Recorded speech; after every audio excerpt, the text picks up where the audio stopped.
Let's make these baked bean layer chaat, which is such a fun fusion appetizer. I tried this once at my friend's place in India, liked it so much, so thought of recreating it. For our baked beans layer, we will saute our peppers, the beans and some Italian spices, let it simmer for 5 minutes and keep it aside.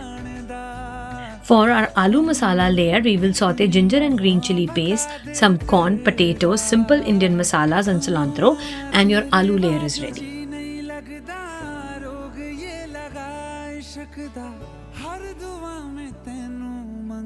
The base of our chaat will be a layer of bread, so we will cut our circles using a cookie cutter. We will also whisk together our yogurt and kasundi mustard for some kick and a cucumber inspired salad with some veggies, spices and basil to add a freshness. To assemble, add a layer of yogurt, the bread and some more yogurt. Then spread a generous layer of aloo masala. Add in your spicy and tangy green chutney, our salad for the crispness, and then goes in our baked beans layer. Garnish it with any cheese of your choice, some masala bundi for the crunch, and sprinkle of chaat masala. And your chaat cups are ready.